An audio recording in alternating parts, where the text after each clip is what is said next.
da área adversária, que ataca o espaço, que tenta ser agressiva, ofensiva, mas que defensivamente é frágil. Então ela faz os jogos ficarem assim. E a seleção brasileira talvez tenha desconsiderado um pouco o que é essa vertente ofensiva da Bolívia. Foi capaz, claro, desde o início de produzir ofensivamente muito bem. Em compensação, não foi tão seguro atrás. Fez um jogo abaixo também, não é só a questão da Bolívia. Bambu hoje um pouco abaixo, o lado direito com o Nino, principalmente com o Guga, também sofrendo bastante. Ó, Hernan já tá chamando. Renier na tela. Fala, Hernan. Sim, o importante foi a classificação. Sabíamos que ia ser um jogo bastante difícil contra a seleção da Bolívia, mas é isso aí. Pré-olímpico é isso, muita luta. Tiveram muita raça o time da Bolívia, se comportamos bem, perdemos muita chance, como eles perderam também. E foi um jogo muito bom, mas o que importa é a nossa classificação e o nosso futebol. Qual a sensação de fazer um gol com a camisa da seleção brasileira? Assim, você que aproveitou essa chance como titular? Sim, muito feliz, né? Trabalho muito para isso, para fazer gols, dar assistência e jogar para a equipe, que é o principal, para que saia com a vitória. Esse é o Renier, obrigado. Tá, daqui a pouco o Hernan volta, é um esquema diferente, o Hernan tá lá, mas ele usa a estrutura da competição, então não é aquela interação normal que você está acostumado a ver aqui no Troca e nos programas da casa. Mas é o Hernan. Mas é o Hernan. A mão que segura o microfone é o Hernan. Agora o Antony. O importante é a classificação, além da questão dos gols que a seleção tomou, a preocupação? Tem que levar isso como aprendizado, né? A gente, graças a Deus, saiu com a vitória, mas nós sabemos que não foi uma das melhores partidas nossas. Muitos erros bobos, o gol que a gente tomou foi no nosso erro mesmo, mas como eu disse, como serve de lição para que nessa fase final agora, temos o jogo do Paraguai, na verdade, a gente não venha cometer esse erro e venha ganhar com mais tranquilidade. Fala do teu gol e principalmente dessa imagem forte que ficou, né? Pelo menos a televisão mostrou. Você sentiu alguma coisa? Está tudo bem? Está mancando? Muito feliz pelo gol, graças a Deus, dedicar para o meu filho, para minha família, que sempre esteve do meu lado.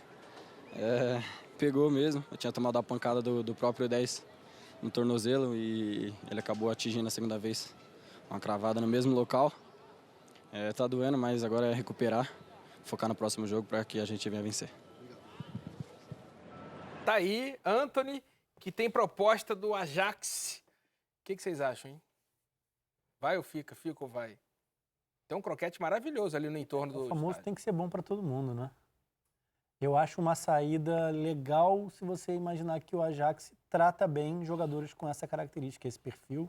Citar o David Neres, por exemplo, o mesmo caminho, né? São Paulo, Ajax batendo num time de semifinal de Liga dos Campeões. Durante uma época, o futebol holandês foi porta de entrada para jogadores brasileiros, né? Romário, depois o Ronaldo. Você está falando de uma liga secundária, né? Que não é nem tão simples em termos de língua, de adaptação, temperatura, nada disso.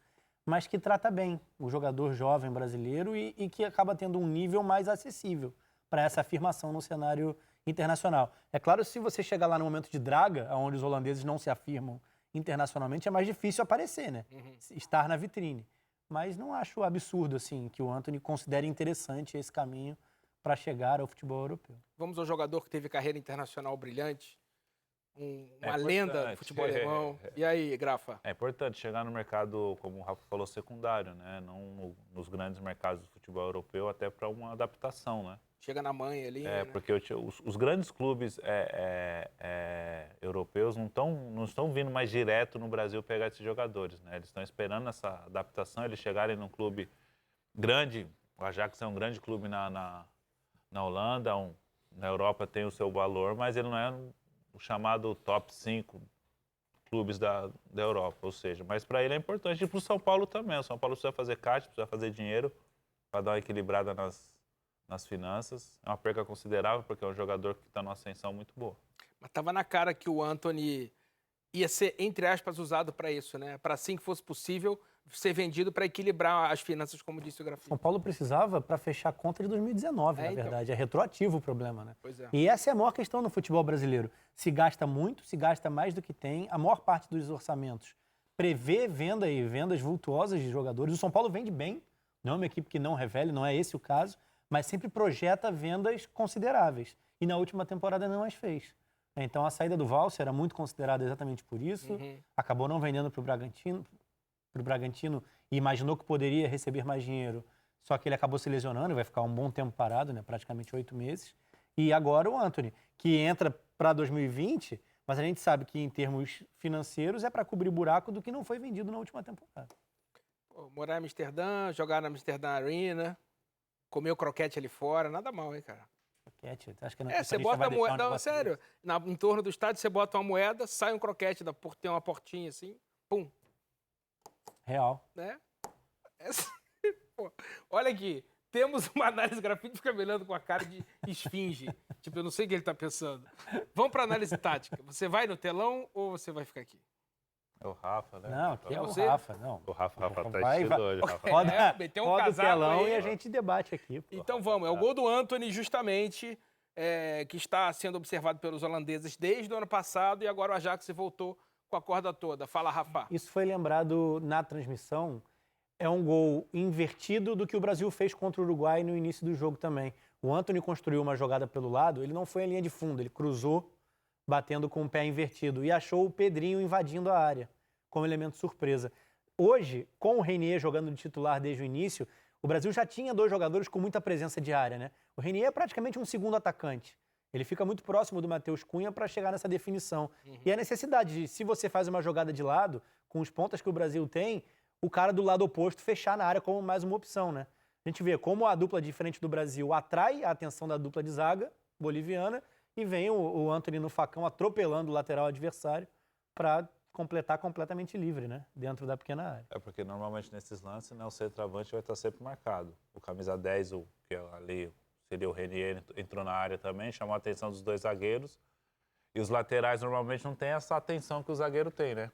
Então isso é fundamental, o jogador do lado ao contrário entrar na área. Se fosse o Antony, O Brasil, se fosse o Antony do outro lado, talvez o Paulinho estaria dentro da área. Fazendo algo muito parecido. O Brasil sofreu com isso no jogo. O primeiro gol boliviano, o Guga tem dificuldade em acompanhar uma entrada dessa do ataque da Bolívia nas costas do Nino. Por isso que alguns treinadores sempre pedem para o volante entrar na área, né? Na linha defensiva. O Paulo Autuori no Atlético pedia sempre, quando a equipe que estava atacando tinha a bola, o volante entrava no meio dos zagueiros para fazer o terceiro homem ali no triângulo defensivo. Sim. Nós mostramos um gol do São Paulo esse fim de semana, estava na bancada aqui com o Lino. Tudo bem que é um pouco diferente porque a construção vem lá do tiro de meta, né? Sim. São Paulo atrai a marcação-pressão, ataca o espaço, mas quando chega na área adversária tem 6 jogadores no entorno, além de quem tem a bola para cruzar. É o gol do Daniel Alves. É impressionante, assim, como consegue ocupar a área adversária com um número grande de jogadores. Aliás, ele perdeu o gol, não foi? Ele foi travado e fez na sobra. Na sobra. Né? Muito bem. Vamos para a classificação do pré-olímpico. Põe na tela aí, tira os escudos e põe a classificação. O Brasil joga sexta-feira agora, né? Sim. Olha lá, Brasil em primeiro com 9 pontos. 3 jogos, 3 vitórias. Oi? Troca mesmo. Você tá com a gente, Graf? Mas aí por enquanto. Eu já estou em São Paulo. E é sem Rodrigo. É. Por um bom tempo, né? Não precisa. Depois a gente fala sobre isso. A gente está falando de classificação. Brasil pega o Paraguai, né? Mas já classificado. Então pode até especular, enfim. O Brasil teve a folga dele exatamente no meio, né? Jogou 2 vezes. Isso. Folgou, joga mais 2. E pode fazer esse 4º jogo já pensando no quadrangular final, né? É bem importante essa classificação antecipada. E do Reinier, vocês gostaram hoje? Eu acho ele menos... Por característica, eu acho o Reinier mais... Atacante do que o meia. Ele acaba participando menos da construção. Por mais que o Pedrinho também... O Pedrinho joga bem por dentro. Mas acho que ele tem uma característica de carregar bastante a bola. E isso já é um pouco o trabalho, tanto do Paulinho como do Antony, pelos lados do campo. No meio é mais difícil carregar a bola, tá sempre mais congestionado. A seleção tem a característica de carregar a bola. Todos os 3 meias fazem... Os jogadores têm essa característica. Às vezes, na seleção, faz mal para a própria seleção. De jogar 1 ou 2, um 2 rápido, toque rápido, mas são jogadores que têm essa característica já.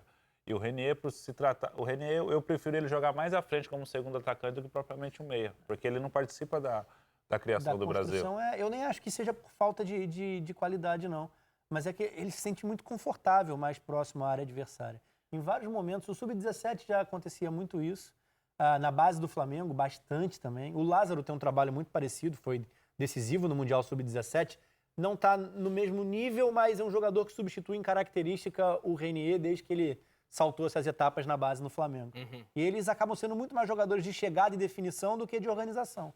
não é nenhum demérito. Eu acho o Renier muito bom nisso. E várias equipes, tanto no Brasil como lá fora, têm procurado novamente usar 2 atacantes por dentro. E ele pode ser esse segundo atacante de movimentação. Não é um homem de área, é indiscutível. Mas pode ser um cara que tem boa chegada, boa definição, tem boa leitura de espaço. Então, assim, é questão de adaptação, claro, ver como ele vai ser utilizado a partir de agora também no Real Madrid. Mas ele é bem diferente do Pedrinho nesse sentido. E é importante para volume ofensivo na área adversária, junto ao Matheus Cunha. Né? Os gols que ele marcou no Flamengo são assim, sempre entrando na área. O jogador chegando ali, não tá ali esperando a jogar uma vez ou outra, ele tá ali já posicionado. Mas normalmente os gols do Renier, ele entrando dentro da área e finalizando, como elemento de surpresa. É verdade. E no terceiro jogo, depois do terceiro jogo, já deu para ter uma noção melhor do trabalho do Jardine na seleção? Esse trabalho é um pouco... Ele perdeu muitos jogadores. Exatamente. É um pouco difícil de avaliar pelos cortes. A gente está longe... Não que as outras seleções não passem por algo parecido e com muito menos possibilidades de substituição. Porque ele tem uns caras bons ali. Ainda tem um bom nível a seleção brasileira que foi para a disputa. Mas a gente fala, por exemplo, hoje de um setor defensivo que sentiu um pouco o que foi o jogo, acabou não tendo a melhor das atuações. A gente está falando só de miolo de zaga. O Ibanez fora, o Valse machucado. A gente está falando do Gabriel, do Lille, que acabou não sendo liberado também. O Emerson no Betis muito bem, não participando da competição, né? À frente do Guga na lateral direita. Então é uma seleção que poderia ser ainda mais forte individualmente e fatalmente daria resposta melhor dentro de algumas adversidades nos jogos. Isso falando só do sistema defensivo, que hoje foi colocado à prova e não deu boa resposta. A gente tem muito talento ofensivo também, mas pode citar. Quantos jogadores têm idade e não estão ali? Os 2 do Real pelo lado esquerdo, por exemplo. Verdade. Vendidos com mais Rodrigo, pompa, talvez, Vinícius. do que o Paulinho, que acabou ainda não emplacando no futebol alemão e é um baita jogador também. Então tem muito talento. O problema está longe de ser individual. Mas com esses jogadores, Grafa, que ele tem na mão, já deu para sacar? Como é que tá o trabalho? O trabalho do Jardine tem uma relação com esses meninos muito boa, né? Os trabalhos dele... Ele está na seleção hoje pelo histórico. Na base ele é muito bom, né? Ele é muito bom. Só que isso que o Rafa falou, né? Esses cortes, esses desfalques que teve de última hora a seleção, pesa bastante no aspecto coletivo. Porque ofensivamente o Brasil joga por música. Só que o Pedrinho falou durante a transmissão, os jogadores do Brasil correram muito atrás de jogadores da Bolívia no jogo de hoje. O Brasil é o time que tem que estar com a bola. E o Brasil não sabe jogar dando a bola para o adversário, porque não tem esse estilo de marcação. Aí acaba caindo lá atrás na zaga. O Bambu não estava num bom dia, errando alguns lances que normalmente ele não erra. Mas eu creio que daqui para o final agora, que começa a fase final, que é os jogos mais importantes, eu acho que a equipe vai ter um comportamento melhor, já vai ter um entrosamento melhor. Se tu vê zagueiro correndo para trás, é mau sinal, né? Alguma coisa deu errado, né? Ele tá voltando. Volta. Antes desse jogo, teve Peru e Uruguai. 1-0 Uruguai, que venceu e manteve a chance de classificação para a próxima fase.